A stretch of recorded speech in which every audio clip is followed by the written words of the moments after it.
Yang pertama, ada Quran Surat At-Tahrim ayat 6.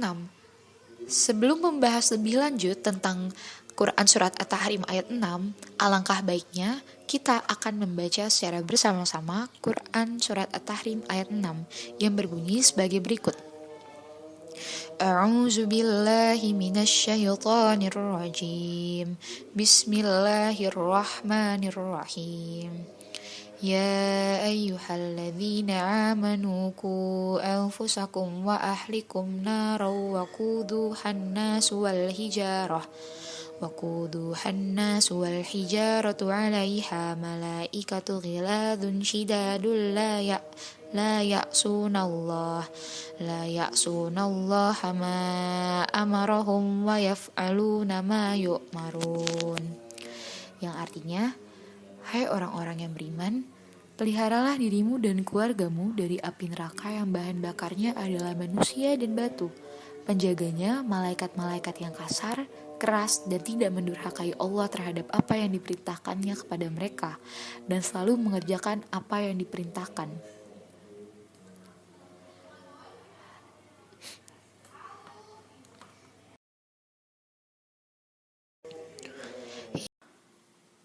Lalu, apabila dijabarkan lebih jelas ayat di atas dengan menggunakan teori perubahan sosial yang pertama, dapat dipahami bahwa perubahan pada diri manusia atau secara individual mencakup keimanan, akhlak, pengetahuan, dan perilaku. Jadi perilaku itu merupakan aneka faktor yang bisa menyelamatkan manusia dari api neraka. Kemudian untuk perubahan pada level hubungan antara anggota masyarakat itu berdasarkan faktor-faktor yang dimiliki pada level individual tadi. B. Penjelasan ayat. Jadi dari ayat tersebut kita dapat mengambil beberapa poin. Sebenarnya beberapa poin ini saling berhubungan satu sama lain. Jadi dalam ayat ini Allah Subhanahu wa taala memerintahkan kepada manusia, khususnya yang beriman, agar menjaga diri dan keluarganya dari api neraka. Yang kita udah tahu tadi, api neraka itu bahannya dari manusia dan batu.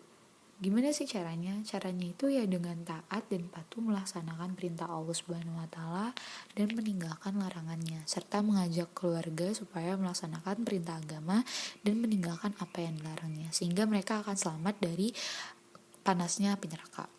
Dalam satu riwayat hadis dinyatakan bahwa pada saat ayat ini turun, Umar bin Khattab berkata, "Wahai Rasulullah, kami sudah menjaga diri kami dan bagaimana cara menjaga keluarga kami?" Rasulullah SAW bersabda, laranglah mereka mengerjakan sesuatu yang kamu dilarang untuk melaksanakannya, dan serulah mereka melakukan sesuatu yang kamu diperintahkan oleh Allah untuk melakukannya. Sementara itu, dilihat dari kacamata sosiologis, ini merupakan titik awal dimulainya suatu perubahan sosial. Jadi ada dua teori perubahan sosial dalam sosiologi. Yang pertama itu proses perubahan yang dimulai pada diri manusia secara individual atau bisa dikatakan perorangan, kemudian dilanjutkan perubahan sosial pada level masyarakat, dan kemudian diakhiri pada proses perubahan pada level sistem sains dan teknologi. Dan yang kedua, proses perubahan sosial yang dimulai dari perubahan sistem sains dan teknologi kemudian merambat pada perubahan level masyarakat dan diakhiri perubahan pada level individual.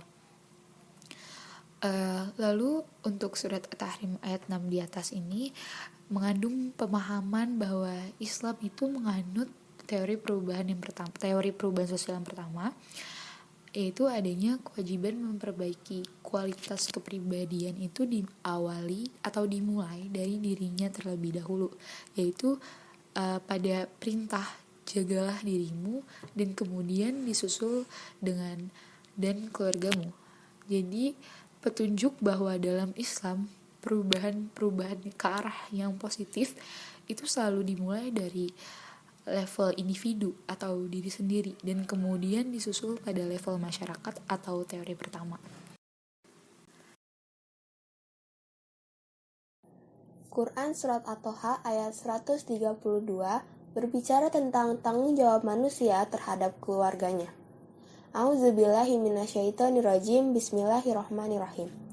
Wa'mur ahlaka bis-sholati wastabir 'alaiha la nas'aluka rizqan nahnu narzuquka wal aqibatu littaqwa. Artinya, dan perintahkanlah keluargamu melaksanakan sholat dan sabar dalam mengerjakannya. Kami tidak meminta rezeki kepadamu, kamilah yang memberi rezeki kepadamu. Dan akibat yang baik di akhirat adalah bagi orang yang bertakwa. Kandungan dari ayat ini, Allah Subhanahu wa Ta'ala memerintahkan Rasul dan umatnya untuk mengerjakan sholat dengan penuh kesabaran dan tanggung jawab, yaitu bertanggung jawab terhadap waktunya untuk mengerjakan sholat agar tepat waktu.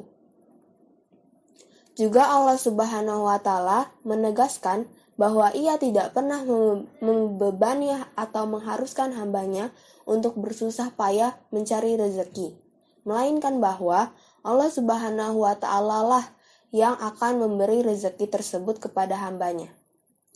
Jadi, Allah meminta agar hambanya mendekatkan diri kepadanya terlebih dahulu.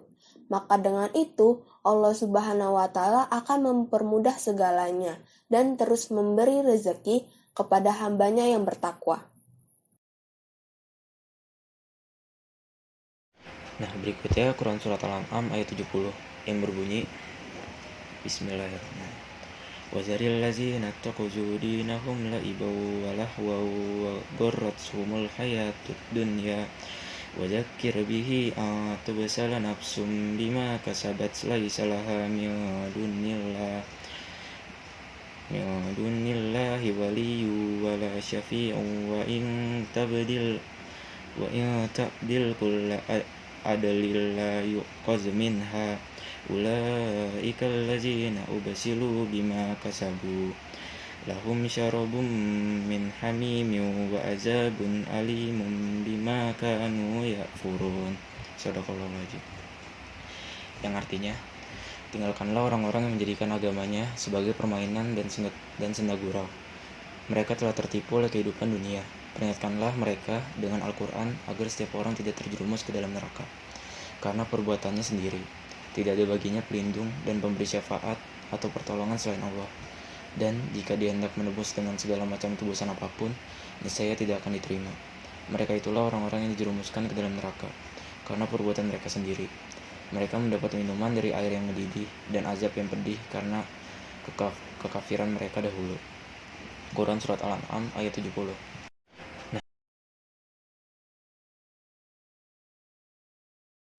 Nah, penjelasan ayat ini, di situ Allah memerintahkan kepada Nabi Muhammad dan juga orang-orang yang beriman agar meninggalkan atau memutuskan hubungan dengan orang-orang yang menjadikan agama sebagai main-main dan juga senda gurau dengan cara memperolok-olok agama mereka. Mereka tidak memperbaiki budi pekertinya dan juga perilakunya, sebagaimana yang telah diajarkan oleh Rasul. Mereka lupa bahwa suatu saat nanti mereka akan bertemu dengan Allah untuk mempertanggungjawabkan semua perbuatannya semasa di dunia.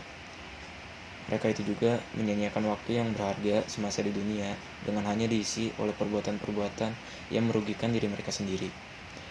Allah Subhanahu wa Ta'ala juga memerintahkan kepada Rasul dan kaum muslimin agar memberi peringatan kepada mereka dengan ayat-ayat Al-Quran, agar tiap-tiap mereka itu sadar dan juga waspada.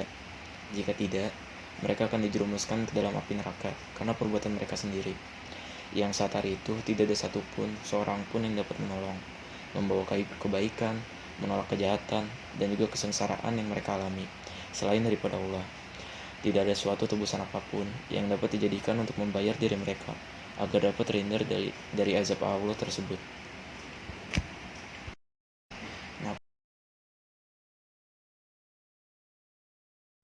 Quran Surat An-Nisa ayat 36.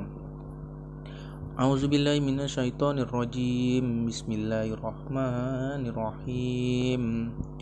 Wa'budullaha wa la tusyriku bihi syai'aw wa bil walidaini ihsana wa bidzil qurba wal yatama wal masakini wal jari dzil qurba wal jaril junubi was sahibihi bil jambi wa banis sabili wa ma malakat aymanukum Innallaha la yuhibbu man kana mukhtalan fakhura. Shadaqallahul azim. Artinya, dan sembahlah Allah dan janganlah kamu mempersekutukannya dengan sesuatu apapun. Dan berbuat baiklah kepada kedua orang tua, karib kerabat, anak-anak yatim, orang-orang miskin, tetangga dekat dan tetangga jauh, teman sejawat, ibnu sabil, dan hamba sahaya yang kamu miliki. Sungguh, Allah tidak menyukai orang yang sombong dan membanggakan diri. Surat An-Nisa merupakan surat keempat dalam urutan Al-Quran dan terdiri atas 176 ayat dan tergolong surat Madaniyah. Dinamakan An-Nisa atau wanita karena dalam surah ini banyak dibicarakan hal-hal yang berhubungan dengan wanita.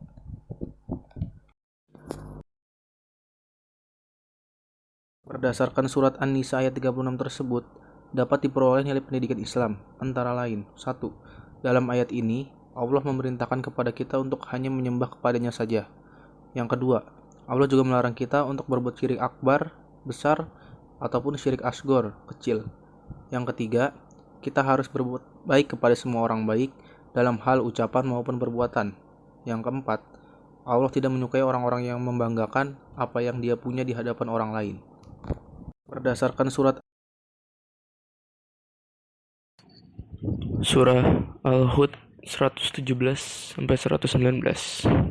yang berbunyi, "Wa ma kana rabbuka liyuhlika qura bizalmin wa ahluha muslihun wa la syaa rabbuka laja'alan nasa ummatan wahidatan wa la yazaluna mukhtalifin ila marrahima rabbuk walizalika khalaqahum wa tamat kalimatu rabbika la amla anna jahannama minal jinnati wan nasi ajmain, yang artinya, dan Tuhanmu sekali-sekali tidak akan membinasakan negeri-negeri secara zalim, sedangkan penduduknya orang-orang yang berbuat kebaikan. Jikalau Tuhanmu menghendaki, tentu dia menyebabkan insan umat yang satu. Tapi mereka senantiasa berselisih pendapat, kecuali orang-orang yang diberi rahmat oleh Tuhanmu. Dan untuk itulah Allah membuat mereka. Kalimat Tuhanmu, keputusannya telah ditetapkan. Sesungguhnya saya akan memenuhi neraka jahanam dengan jin dan insan yang durhaka semuanya. Quran Surat Al-Hud 117-119.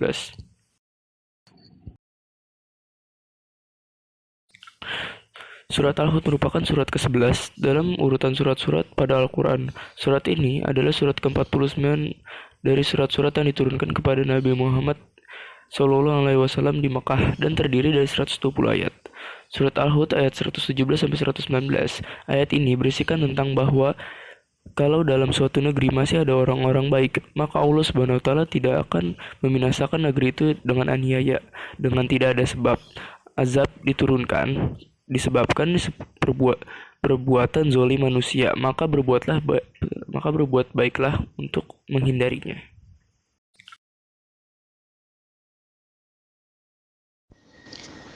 Hadis Nabi tentang tanggung jawab menjaga amanah. Yang pertama, riwayat Imam Bukhari. Diceritakan kepada kami oleh Abul Yaman dari Syuaib, dari Az-Zuhri, dari Salim bin Abdullah, dari Abdullah bin Umar, bahwa dia mendengar Rasulullah telah bersabda, "Setiap kalian adalah pemimpin, dan setiap pemimpin akan diminta pertanggungjawaban atas apa yang dipimpinnya. Imam atau kepala negara adalah pemimpin yang akan diminta pertanggungjawaban atas rakyatnya. Seorang suami dalam keluarganya adalah pemimpin dan akan diminta pertanggungjawaban atas keluarganya. Seorang istri adalah pemimpin di dalam urusan rumah tangga suaminya dan akan diminta pertanggungjawaban atas urusan rumah tangga tersebut. Seorang pembantu adalah pemimpin dalam urusan harta tuannya dan akan diminta pertanggungjawaban atas urusan tanggung jawabnya tersebut." Hadis riwayat Al-Bukhari. Kandungan hadis: pemimpin diberikan amanah, jadi ada dua pilihan. Kalau pemimpinnya melakukan tugasnya dengan baik, maka hasilnya dia akan selamat dan akan diberi pahala yang besar oleh Allah Subhanahu wa taala. Tapi kalau pemimpinnya mengabaikan atau melalaikan tugasnya, maka dia akan celaka dan menyengsarakan orang yang dipimpinnya. Yang kedua, riwayat Abu Dawud, diceritakan kepada kami oleh Muhammad bin Isa dari Ibrahim bin Sa'ad, dari Abdul Malik, dari Robi, dari Subroh, dari ayahnya, dari kakeknya, yang berkata bahwa Nabi Muhammad SAW bersabda, "Perintahkanlah anak-anak untuk sholat ketika mereka berusia 7 tahun, dan pukullah mereka jika tidak mau menjalankan sholat ketika mereka berumur 10 tahun."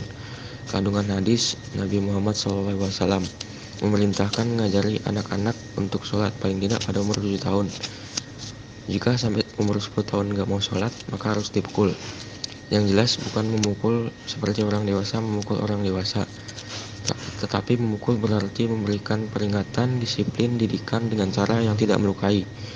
Dan ini bukanlah dengan kekerasan terhadap anak. Ini merupakan pelajaran agar anak-anak menyadari betapa pentingnya sholat.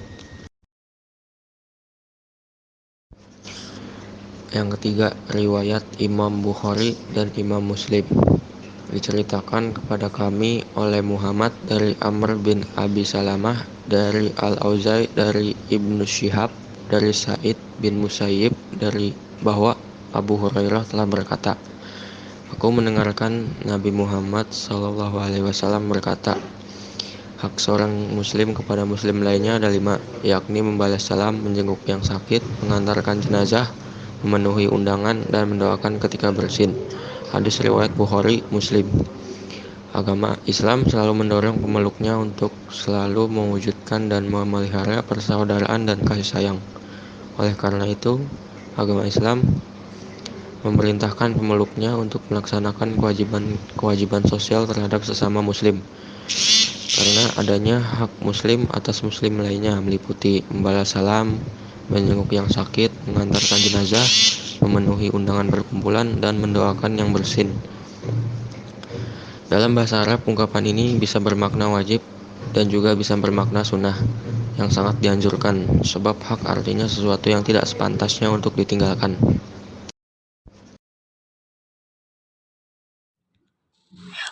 Selanjutnya yaitu perilaku orang yang bertanggung jawab terhadap keluarga dan masyarakat.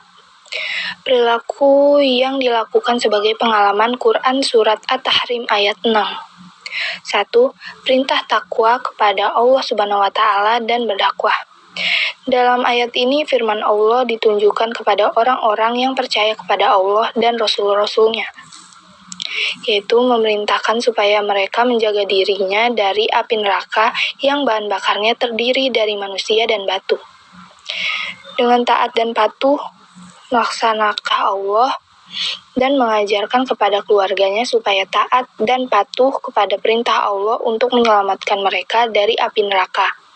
Api neraka disediakan bagi para kafir atau pendurhaka yang tidak mau taat kepada Allah, yang selalu berbuat maksiat. 2. Anjuran menyelamatkan diri dan keluarga dari api neraka. Banyak sekali amalan soleh yang menjadikan seseorang masuk surga dan dijauhkan dari api neraka. Misalnya, bersedekah, berdakwah, berakhlak baik, saling tolong-menolong dalam kebaikan, dan sebagainya. Di antaranya, cara menyelamatkan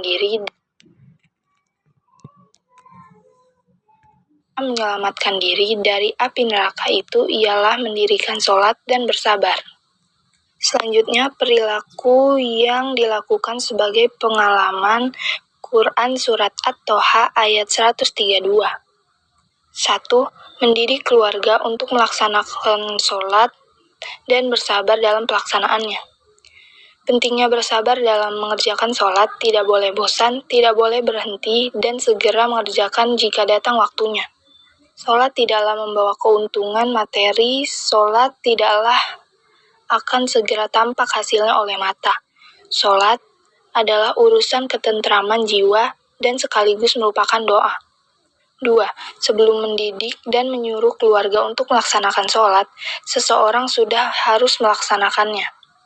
Melaksanakan sholat dengan tekun dan keluarganya juga diajak tekun beribadah, niscaya Allah Subhanahu wa Ta'ala akan mengaruniakan rezeki kepadanya. Perilaku yang dilakukan sebagai pengalaman Quran Surat Al-An'am ayat 70. 1. Tidak menjadikan agama sebagai mainan. Dalam berdiskusi atau berdialog mengenai ajaran Islam, hendaklah cermat memilih dialog. Jika pembicaraan mengarah pada tindakan cemooh atau mengejek ajaran Islam, maka sebaiknya menghindarkan diri, apalagi kalau kekuatan umat muslim dalam kondisi tidak menguntungkan atau lemah. Berikutnya perilaku yang dilakukan sebagai pengalaman Quran Surat An-Nisa ayat 36. 1. Selalu berbakti kepada orang tua. 2.